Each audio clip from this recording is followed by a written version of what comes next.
접선의 기울기라고 보통 얘기를 하는 거죠.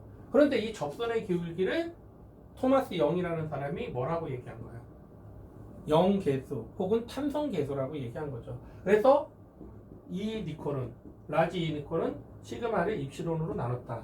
그래서 이걸 다시 수정을 해서 모디파이해서 사용하면 시그마는 입시론하고 상관관계에 있어서 탄성계수 2에 의해서 항상 비례가 되더라. 이걸 여러분 잘 알고 있는 뭐라고 해요?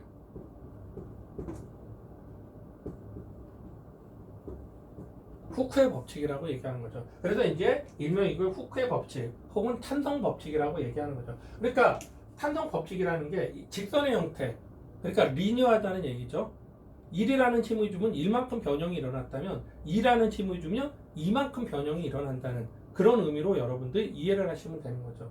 그래서 이제 나중에 또 얘기를 하겠지만 여기까지 일치하니까 요 콘크리트는 여기서부터 요 곡선하고 이 직선이 여기까지 일치하니까 우리가 탄성 설계, 뭐 나중에 또 얘기하겠지만 허용력 설계에서는 콘크리트의 수명을 여기까지만 보는 거고 우리가 주로 한 학기 동안 다루는 강도 설계에서는 이 재료의 수명은 여기까지 보는 그런 설계법의 차이가 있다. 그게 이제 3장에서 나오는 얘기들이 되는 거죠. 그래서 이제 이런 내용들을 가지고 저기 여러분들 자료를 보면 응력 변용도 곡선이라는 게 여기가 응력이고 여기가 변용도라고 얘기를 한다면 응력이고 변용도라고 얘기하면 자 콘크리트 강도가 낮다. 그럼 파괴 변형이 증가한다. 파괴 변형이 증가한다는 얘기는 쭉 늘어난다는 얘기죠. 그래서 우리가 그 파괴 변형이 증가한다라는 얘기는 이런 겁니다. 가장 큰 게 얘가 강도가 높았을 때의 수평 투영 면적 그래프가 가지고 있는 수평 투영 면적은 이렇게 되겠죠. 그리고 빨간 놈이 가지고 있는 이렇게 돼 있을 때 요거의 수평 투영 면적은 이렇게 되는 거죠. 그래서 이 수평 투영 면적이 크면 연성적인 거동이 굉장히 좋더라. 이런 얘기를 할 수 있는 거죠. 그러니까 파괴 변형이 크다라는 얘기는 연성 변형을 할 확률이 굉장히 크더라. 이런 얘기입니다. 그래서 이제 초기 선형 부분의 길이를 가지고 방금 얘기했던 우리가 탄성 계수를 찾아낼 수 있는 거지 않습니까? 그래서 이 탄성 계수를 가지고 해서 실제 강도가 크냐, 강도가 낮냐 이렇게 우리가 평가하는 거고 그래서 이 첫 번째하고 연장선상에서 맥을 같이 하는 건데 강도가 증가하면 연성이 그만큼 감소하더라. 강도가 증가하면 이 수평 투영 면적의 면적 자체가 줄어들기 때문에 그만큼 연성적인 거동을 하는 데 있어서 불리하더라. 이렇게 우리가 얘기를 할 수 있는 거죠. 그래서 우리가 지금 탄성계수 2에 대한 얘기를 잠깐 했는데 또 나오는 얘기지만 그래서 이제 우리가 구조에서는 두 가지를 얘기해요. 우리가 그 강하고 약한 정도를 나타낼 때 첫 번째가 강도라는 얘기가 있어요. 그래서 영어로는 스트렝스가 있어요. 스트렝스. 그 다음에 두 번째는 강성이라는 게 있어요. 스티프니스라고 얘기해서. 그래서 우리가 얘기할 때 이 강도는 결국은 재료적인 거예요. 그 다음에 강성은 얘는 단면적인 거고. 그래서 실제 강도도 커야 되고 강성도 커야 되는 거죠. 그래서 우리가 일반적으로 강도를 얘기할 때는 재료적인 거라고 얘기해서 2를 표현해요. 아까 얘기했던 탄성계수가 크냐 혹은 탄성계수가 작냐. 그러니까 탄성계수가 크다는 건 그 재료가 강도가 크다는 얘기예요. 그 강도가. 그 다음에 강성은 우리가 단면에 대한 거니까 여러분 구조역학 시간에 배웠던 단면 2차 모멘트 I를 가지고 우리가 얘기를 합니다. 그래서 여러분들 그 구조역학 배울 때 우리가 강성 얘기할 때 보통 K라고 얘기하잖아요. K라고 얘기하는데 L분의 2I 이렇게 돼 있는 거잖아요. 그러니까 강도도 크고 재료도 좋은 재료를 쓰고 단면 2차 모멘트 단면도 커야 된다. 그런데 길이는 어떻게 해야 돼요? 상대적으로 작아야지만 이 값이 커지는 거죠. 그래가지고 이 비율대로 우리가 어떻게 해요? 모멘트 분배를 하지 않습니까? 그래서 이 K값이 크면 클수록 모멘트를 많이 가져가는 거고 K값이 작으면 상대적으로 모멘트를 적게 가져가는 그런 현상들에 대해서 여러분들이 공부를 하셨을 것 같습니다. 그래서 이제 우리가 콘크리트 탄성 계수를 얘기할 때는 초기 접선 탄성 계수라는 게 있고 그 다음에 접선 탄성 계수라는 게 있고 활선 탄성 계수라는 게 있어요. 그래서 이 세 가지 중 어떤 것들을 우리가 선택을 하느냐. 통상적으로 이제 마지막에 있는 활선 탄성 계수를 가지고서 우리가 여기 있는 것처럼 활선 탄성 계수를 가지고 콘크리트의 이 값을 산정을 하도록 되어 있습니다. 그래서 그거는 우리가 2장 강의가 끝나면 연습 문제에서 여러분들한테 다시 한번 얘기를 할 겁니다. 그 다음에 이제 전단 탄성 계수. 우리가 이제 구조역학에서도 배웠던 전단 탄성 계수에 대한 얘기가 여기 다시 나와 있는 거죠. 그러니까 그 내용도 여러분들이 한번 참조하시면 좋을 것 같고. 그래서 이제 콘크리트의 장기 변형 특성에 대한 얘기를 한다면 우리가 이제 이 콘크리트가 가지고 있는 성질에 대한 얘기를 하는 거예요. 그래서 지난 시간에도 첫 시간이죠. 그러니까 뭐 정확하게는 우리가 3주차를 첫 수업을 했으니까 1, 2주차 뭐 여러분들 중에 그 궁금해하는 친구들이 있는데 1주차하고 2주차는 여러분들이 휴강을 해가지고 보강을 한다고 얘기했지 않습니까? 그래서 보강 계획서를 여러분들 그 클래스 내 공지사항에 여러분들이 올려놨는데 그걸 다시 한번 참조하면 될 것 같고, 그래서 그 종강일은 처음 계획했던 그 종강일에 끝날 겁니다. 그 종강일에 끝날 거니까 그거에 대해서 여러분들이 뭐 그 다음 향후 그 스케줄에 대해서는 여러분들이 그 정하시면 될 것 같고, 그래서 그러면 언제 보강을 할 거냐? 그래서 우리가 야간에 여러분들 좀 그 힘들더라도 야간에 보강을 할 계획이니까 그렇게 여러분들이 이해를 하시고 계시면 좋을 것 같아요. 그래서 이제 우리가 크리프라는 게 있고 건조 수축이라는 게 있더라 이거죠. 그래서 크리프라는 게 이게 참 그 콘크리트가 가지고 있는 아주 나쁜 놈인데, 이 콘크리트가 가지고 있는 이 아주 나쁜 놈을 크리프나 또 건조 수축도 마찬가지죠. 건조 수축도 마찬가지인데 이런 것들을 좀 그 없앨 수는 없겠죠. 없앨 수는 없지만 조금이라도 낮출 수 있는 그런 것들을 우리가 어떻게 하냐면 여기에 보면 이런 게 있어요. 여기에서 보면 단위 수량 및 단위 시멘트량이 적을수록, 그러니까 물이 많으면 그만큼 건조 수축이 잘 된다는 얘기죠. 여기서 보면. 그 다음에 부재 단면 치수가 작을수록 수분 양생을 오래 하면 상대적으로 감소가 되더라 이거죠. 그 다음에 이제 크리프 같은 경우는 그 하중을, 그러니까 여기에서 기본적으로 가장 중요한 건 여기에도 나타나지만 물이 적으면 적을수록 크리프라든지 건조 수축은 상대적으로 굉장히 줄어들더라 이런 얘기입니다. 그리고 이제 습도가 높을수록 감소한다.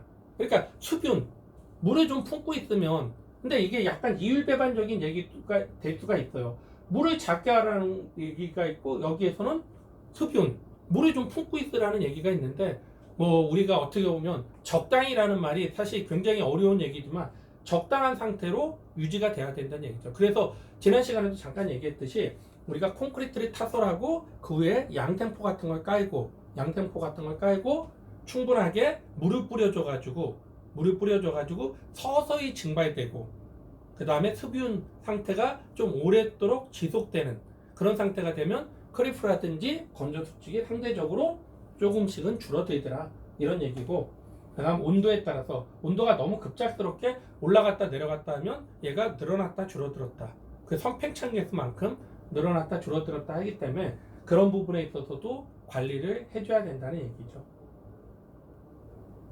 그 다음에 이제 우리가 철근에 대한 얘기를 하겠습니다. 철근에 대한 얘기를 하면 철근의 종류를 보면 기본적으로 우리가 여기에 있는 것처럼 SR이라고 표현하는, 여기에서 스틸, 라운드라는 얘기고 얘는 스틸인데 D는 디폼드.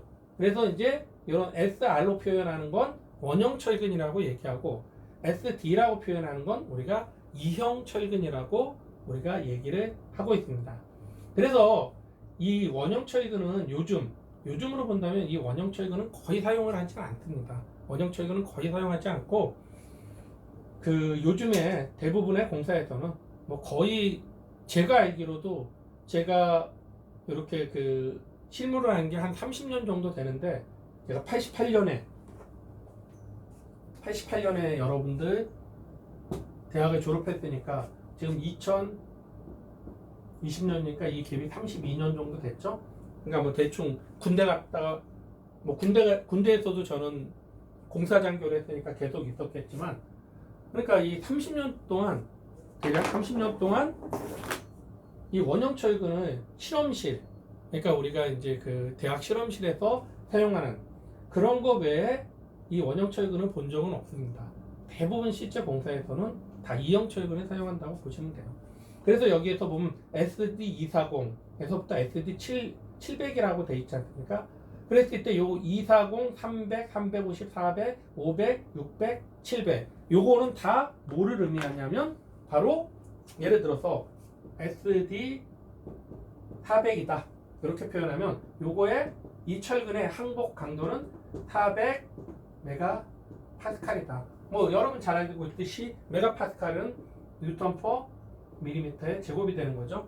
그래서 우리가 이렇게 표현합니다. 그래서 SD400이다. 그러면 얘는 항복 강도, yield strength. 우리가 얘기했지만 콘크리트를 얘기할 때는 콘크리트의 압축 강도, F 서브 CK를 표현한다고 했잖아요. 근데 철근을 얘기할 때는 철근의 항복 강도, 항복 강도를 얘기해서 F 서브 Y로 표현을 하고 있습니다.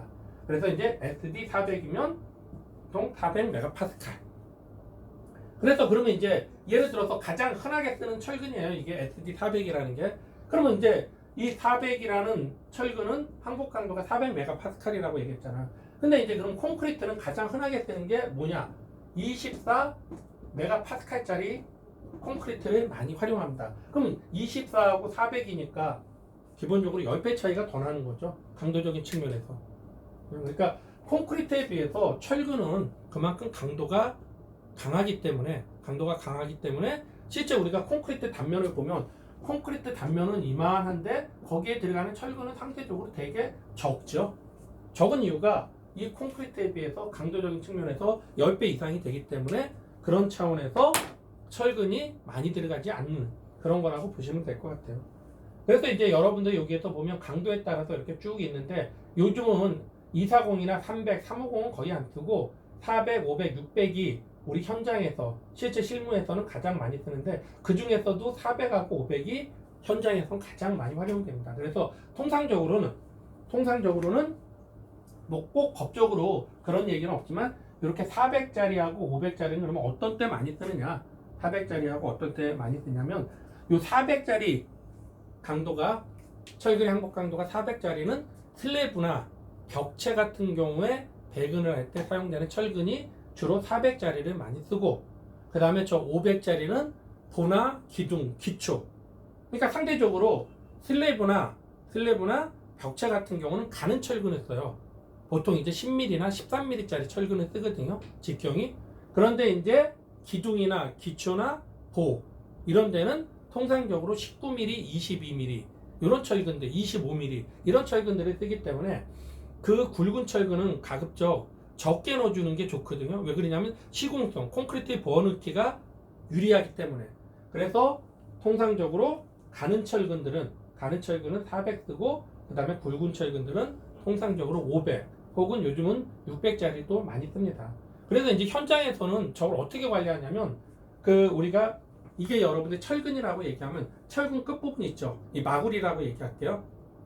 마구리가 표준 용어인지 잘 모르겠지만 이 마구리가 있는데 이 마구리 색깔을 가지고 표현을 합니다. 그래서 400짜리는 마구리가 황색, 그 다음에 500짜리는 흑색, 600짜리는 회색 이렇게 표현합니다. 그 다음에 700짜리도 있는데 700짜리는 뭐 사실 저도 한 번인가 딱 보고 여태까지 본 적은 없어요. 그 애는 청색을 사용을 하고 있습니다. 그러니까 대단한 거죠. 이게 700이라고 얘기하는 게 우리가 실제적으로 따지면 이게 우리가 400만 해도 여러분들 이런 뉴턴 퍼 밀리미터의 제곱이라니까 이게 그 단위 자체가 피부로 확 와닿진 않을 텐데 이게 뭐냐면 이 정도 되는 겁니다. 4,000 kg per 센치 제곱. 그러니까 대략 4,000kg이니까 4톤 정도가 되겠죠. 센치 제곱이니까 가로 1cm, 세로 1cm가 되겠죠. 즉 다시 얘기해서 가로 1cm, 세로 1cm 한 요 정도 되겠죠, 여러분들. 가로 1cm, 세로 1cm 단면적으로 보면 1 스퀘어 센치가 되겠죠. 요 정도로 눌렀을 때 혹은 당겼을 때 4톤까지 버틸 수 있다니까 어마어마하게 강한. 근데 여기 밑에 SD700 같은 경우는 7톤을 버틸 수 있으니까 어마어마하게 강한 강제라고 여러분들이 이해가 될 겁니다. 그래서 이제 우리가 예를 들어서 아까 얘기했던 원형 철근 같은 경우는 이렇게 돌기, 리브나 마디 같은 게 없어요. 그냥 이게 동그랗게 이렇게 검정색으로 표현한 것들 있죠? 이런 게 없이 그냥 매끈합니다. 이렇게. 그런데 이형 철근은 이렇게 마디도 있고 리브도 있어서 표면 자체가 좀 오돌토돌하는 거죠. 그러면 이렇게 매끈한 거에 비해서 표면 자체가 오돌토돌, 좀 뭔가 표면 자체가 거칠면 콘크리트하고 마찰 되는 부분, 접촉면 자체가 커지기 때문에 그만큼 부착 성능, 본딩이 잘 이루어지더라. 이렇게 우리가 얘기를 할 수 있는 겁니다. 그래서 이제 우리가 여기서 얘기할 때 이제 철근에 사용하는 철근들에 대한 얘기를 한번 해보겠습니다. 그래서 뭐 우리가 사용하는 철근들은 건축에서 우리가 건축에 국한해서 사용한다면 D10mm부터 주로 D25mm까지 철근을 주로 많이 활용을 하고 있습니다. D25mm까지 철근을. 그래서 우리가 요거 본다면 D10mm가 있고 D13mm가 있고 D16mm가 있고 D19mm가 있고 D22mm가 있고 D25mm가 있습니다. D25mm가 있고. 그래서 이제 통상적으로 우리가 이런 것들이 어떤 기준이라고 얘기하는 것들이 대부분 미국에서 들어왔기 때문에 그 미국에서 들어온 그 기준을 가지고 우리 실정에 맞춰서 사용하다 보니까 약간의 괴리가 있어요. 차이가 있다 이거죠. 그래서 얘 같은 경우는 우리가 미국에서 얘기할 때는 샵 3번 철근이라고 얘기하고 얘는 샵 4번, 얘는 샵 5번. 그러니까 우리 같은 경우는 D10 리바 이렇게 얘기하는데 걔네들은 샵 3 리바 이렇게 얘기한다 이거죠. 그 다음 얘 같은 경우는 샵 6, 얘는 샵 7, 얘는 샵 8 이렇게 우리가 얘기를 합니다. 그러니까 우리 표현은 이런 거죠. 우리 표현은 이런데 미국의 표현은 이런 표현을 하는 거죠. 그래서 이제 얘 직경이 10mm라고 얘기했는데 얘 직경이 25mm라고 얘기했는데 정확하게 10mm 혹은 정확하게 25mm는 아닙니다. 그래서 얘는 뭐냐면 실제 직경이 8분의 8인치입니다. 8분의 8인치니까 1인치가 되겠죠. 그러니까 25.4mm가 되는 거죠, 사실은. 그죠? 그래서 그냥 25mm라고 얘기하는 거고 얘는 8분의 3인치짜리 철근이고 그 직경을 가지고 얘는 8분의 4인치 직경, 얘는 8분의 5인치 직경, 얘는 8분의 6인치 직경, 얘는 8분의 7인치 직경의 지름을 가지고 있는 철근이라고 여러분들 이해를 하시면 됩니다. 그래서 이제 공칭 지름이라는 게 여기 있는 것처럼 8분의 3, 8분의 4, 8분의 5, 8분의 6, 8분의 7, 8분의 8 이렇게 얘기를 하는 겁니다.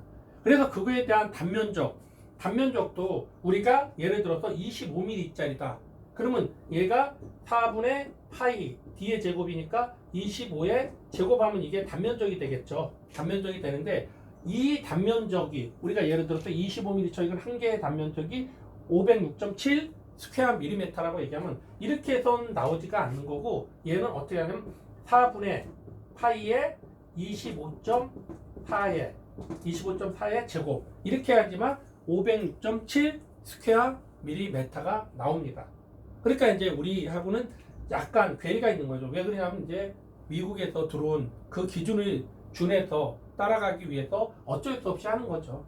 그러니까 그건 여러분들이 이해를 하시고 그래서 이제 철근의 직경을 얘기할 때 그 다음에 철근의 우리가 코칭을 얘기할 때는 항상 이렇게 10mm에서 25mm 물론 이제 이거 말고 저기에 표현된 것처럼 더 굵은 철근들도 분명히 있겠죠. 굵은 철근들도 분명히 있지만 우리 건축에서는 보통 D10에서 D25 이 철근이 가장 많이 활용된다. 이렇게 여러분들이 이해를 해주셨으면 좋을 것 같습니다.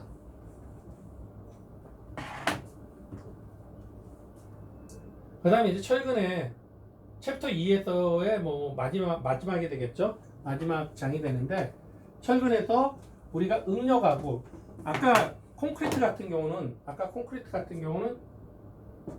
응력과 변형이 이렇게 파괴가 일어난다고 얘기했지 않습니까?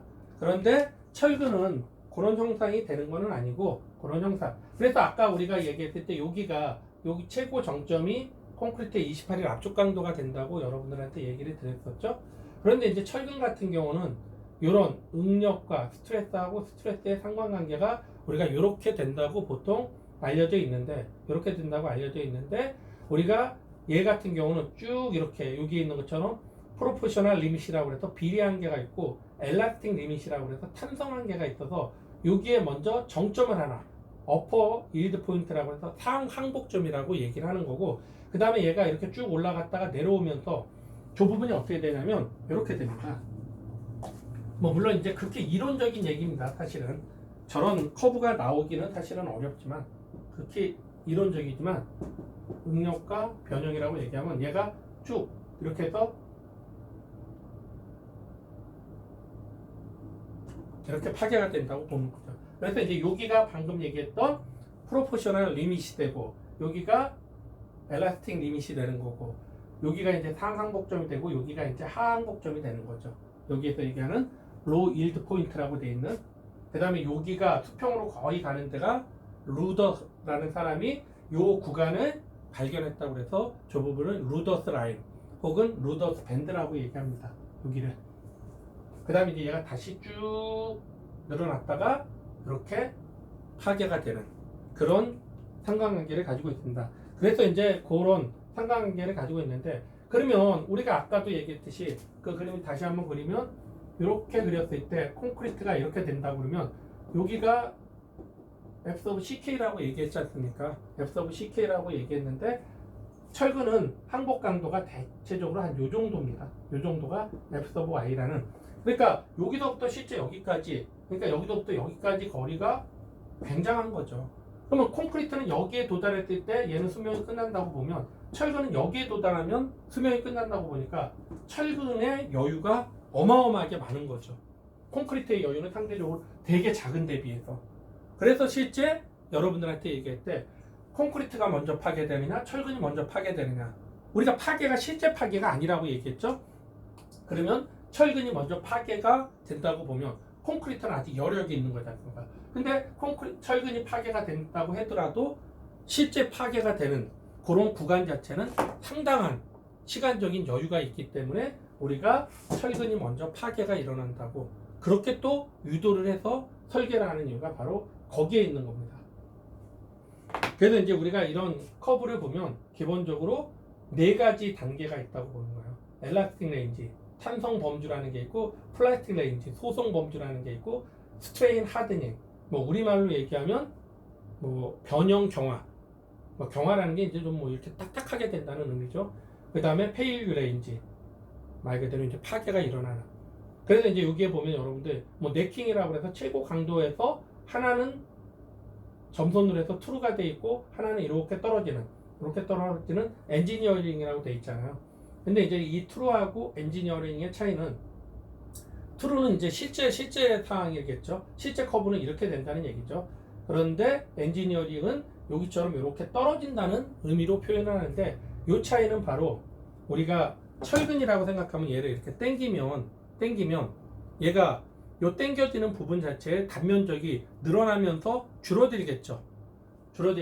그래서 단면적이 줄어들지 않는다 그러면 엔지니어링이 되는 거고, 실제 단면적이 줄어들지 않습니까? 단면적이 줄어들기 때문에 응력은 더 커지더라. 왜? 응력이라고 얘기하는 건 뭐가 되는 거예요?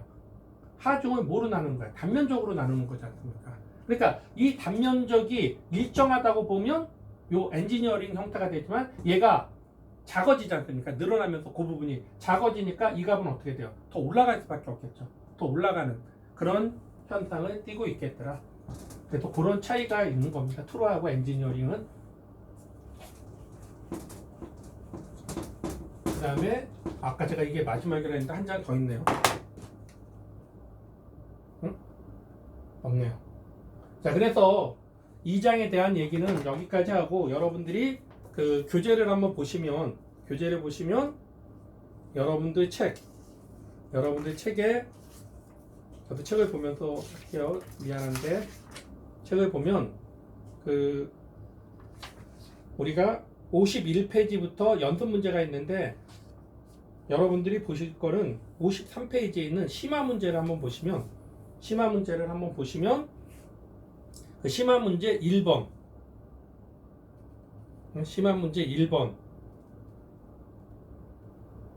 그 다음에 심화 문제 2번, 그 다음에 심화 문제 4번, 5번. 뭐 전부 다 내주는 것 같아서 미안한데, 그래서 여러분들이 1번, 2번, 4번, 5번, 1번, 2번, 4번, 5번, 1, 2, 4, 5. 그러니까 3번 문제를 빼고 4개가 되겠죠. 심화 문제 53페이지. 그러니까 첫 번째 같은 경우는 이제 탄성 계수를 구하라는 얘기가 되는 거죠. 그 다음에 두 번째는 초기 접선 탄성 계수와 할선 탄성 계수. 그 책에 다 그 내용들이 나와 있어요. 한번 리뷰를 하는 입장에서 여러분들 한번 보는 거고, 네 번째는 최근 콘크리트 구조물에서 콘크리트의 품질 향상을 위해서 어떻게 했으면 좋겠냐. 그래서 이제 균열을 건조 수축에 의해서 발생하는 균열을 최소화하기 위해서는 어떻게 하면 좋을까. 그 여러분들 책에 뒤쪽에 보면 그 해답지 있죠. 해답지에 보면 기본적인 것들은 이렇게 다 서술을 해놨어요. 그러니까 그것도 참조해 주시면 좋을 것 같아요. 두 번째는 크리프 변형률을 감소. 크리프를 저하시키기 위해서는 어떤 대책을 세우면 좋을까. 그 다음 이제 매스 콘크리트. 아까 우리가 얘기했을 때 시멘트의 종류에는 그 열이 많이 발생하는, 그러니까 그 토목 구조물 같은 경우 열이 많이 발생한다고 그랬잖아요. 그러니까 그런 구조물들을 우리가 매스 콘크리트라고 얘기를 하거든요. 그런 것들에서 열을 좀 낮출 수 있는 방법이 뭐가 있느냐, 그걸 여러분들한테 물어보는 겁니다. 그래서 이제 우리가 시멘트도 2종 중용률, 4종 저열 포틀랜드 시멘트를 쓴다, 이런 얘기도 했었지 않습니까? 그 다음에 이제 다섯 번째, 고성능 콘크리트. 그러니까 이제 여기서 얘기하는 고성능 콘크리트는 강도가 아주 높은 거라고 이해를 하시면 돼요. 그랬을 때 폭열. 그러니까 이게 콘크리트가 강도가 굉장히 높아지면 급작스럽게 뚝 부러지면서 이게 우리가 폭격 맞은 것처럼 파괴가 일어나요. 폭격 맞은 것처럼. 그런 영향을 주는 인자가 뭐고, 그걸 또 방지할 수 있는 대책이 뭔지, 그런 것들에 대해서 여러분들이 논해 주시면 좋을 것 같다. 그래서 다시 한번 얘기하지만 여러분들 교재 53페이지 1번, 그 다음에 2번, 4번, 5번 이렇게 여러분들이 연습 문제를 푸셔가지고 그 클래스넷에 다음 주 금요일이죠. 그러니까 24일이 되겠죠. 24일까지 올려주시기 바랍니다. 제가 클래스넷에 그거는 기재를 해서 올려놓도록, 지금 한 내용들은 다시 한번 서술을 한 다음에 올려놓을 테니까 여러분들이 클래스넷에 꼭 확인을 하신 다음에 보시기 바랍니다. 그래서 2장은 이 정도로 하고, 그 다음에 계속해서 3장에 대한 얘기들을 하도록 하겠습니다.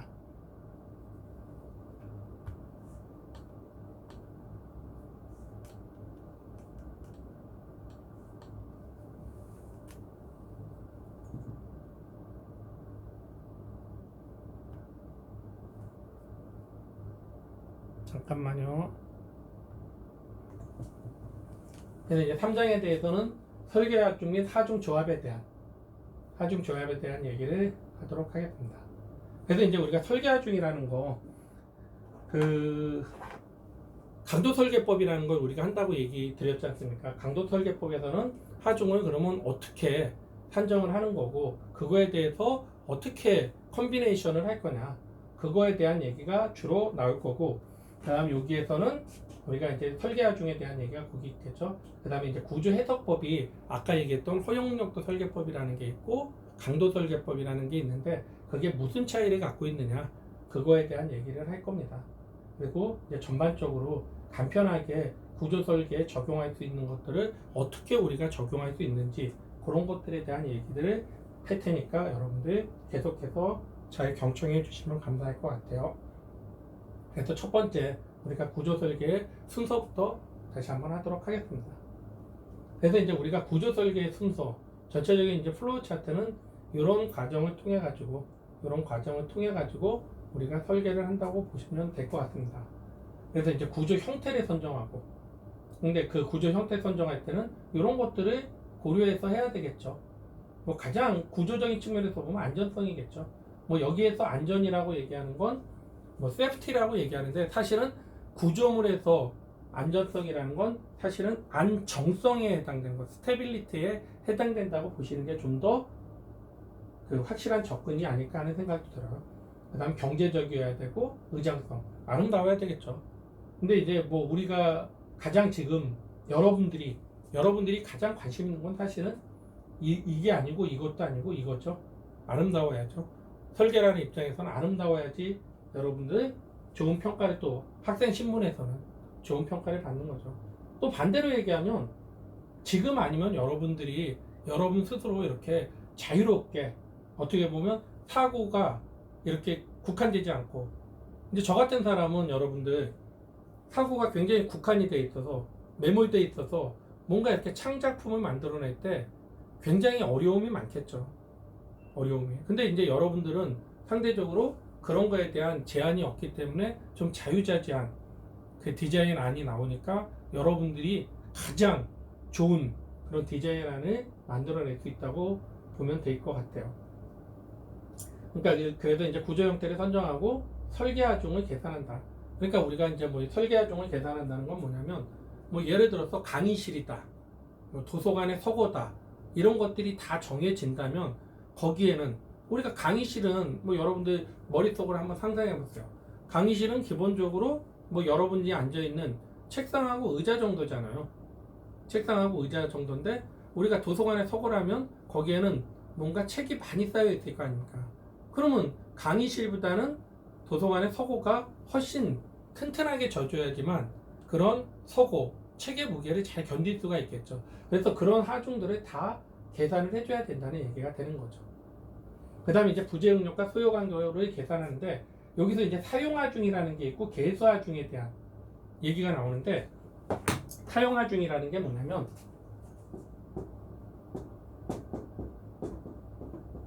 서비스 로드라고 해서 우리말로 얘기하면 사용 하중, 그 다음에 팩터드 로드라고 얘기해서 얘를 개수 하중이라고 우리가 얘기를 합니다. 그러면 이제 이런 서비스 로드는 뭐고 팩터드 로드는 뭐냐?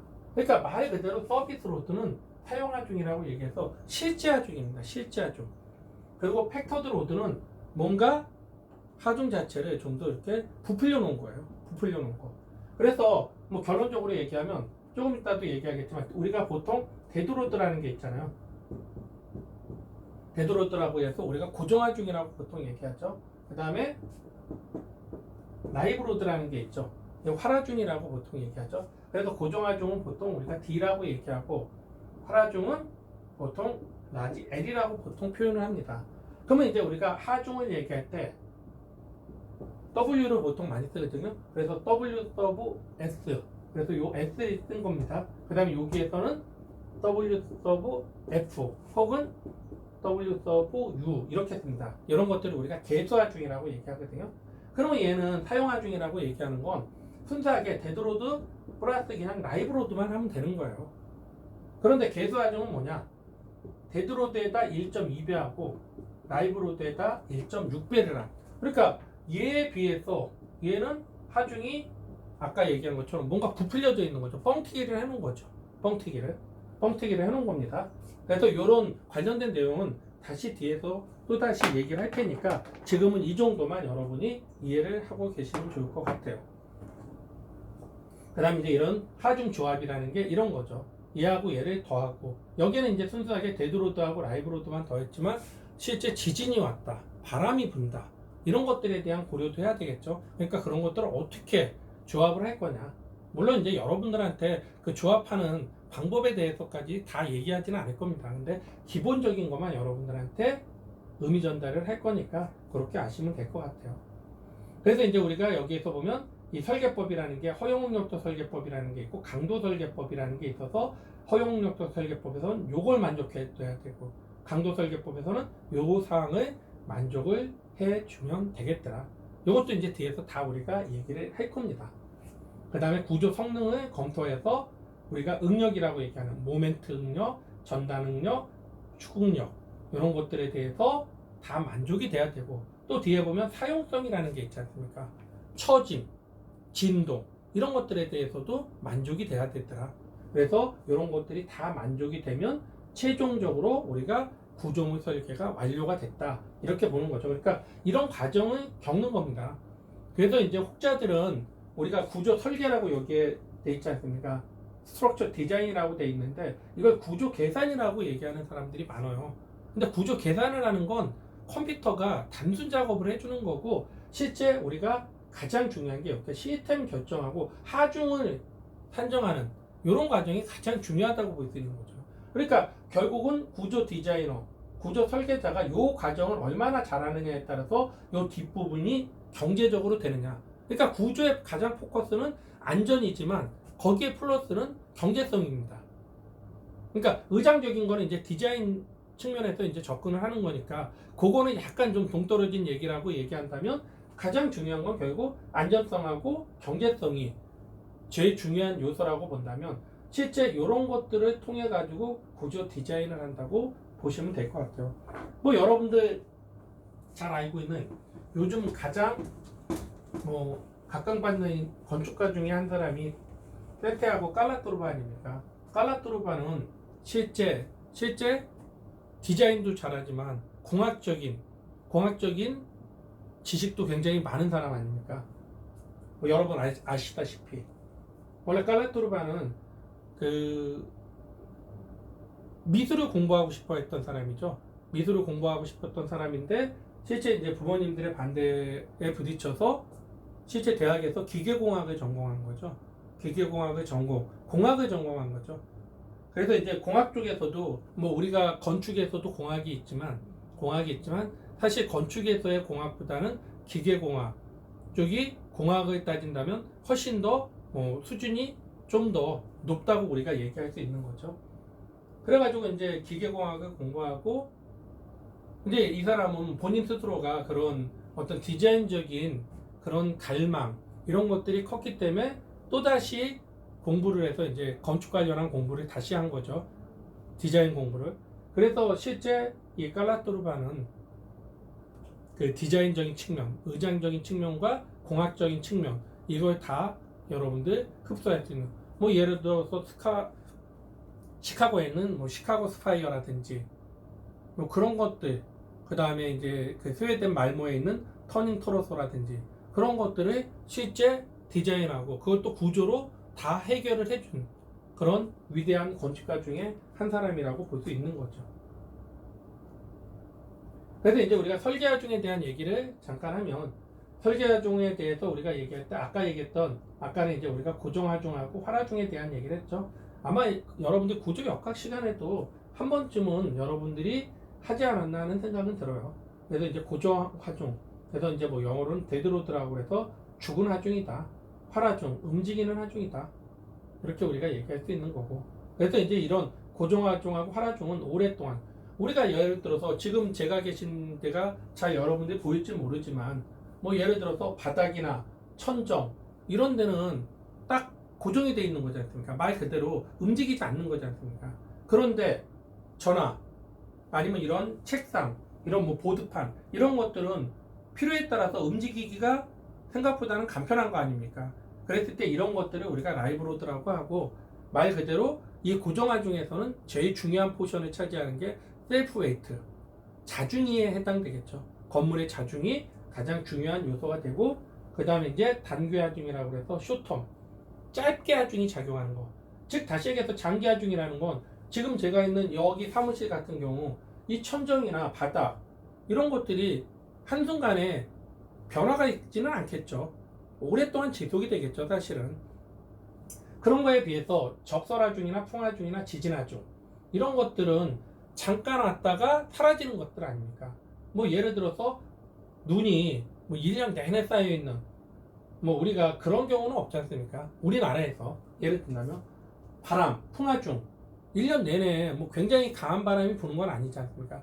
뭐 예를 들어서 길면 하루 정도 바람이 세찬 바람이 불고 사라지는 거고 지진 같은 경우는 특히나 뭐 지진이 센 지진이 한 번 왔다가 여진이 있겠지만 그 지진이 뭐 몇 달 동안 몇 년 동안 이렇게 지진이 작용하는 건 아닌 그래서 이제 이런 것들을 우리가 단기하중이라고 얘기하는데 그래서 이제 우리가 장기하중하고 단기하중을 구분하는 하나의 가이드라인 뭔가 이렇게 기간이 있겠죠. 그래서 이제 이걸 정확하게 표현할 수는 없지만 정확하게 표현할 건 없지만 이런 장기 하중하고 단기 하중을 경계하러 하는 건 2개월, 한 60일 정도를 기준으로 해서 60일 이상 되는 하중, 그런 것들은 장기 하중, 60일 이하 되는 건 단기 하중, 이렇게 얘기하는데 그것도 사실은 구조 설계자,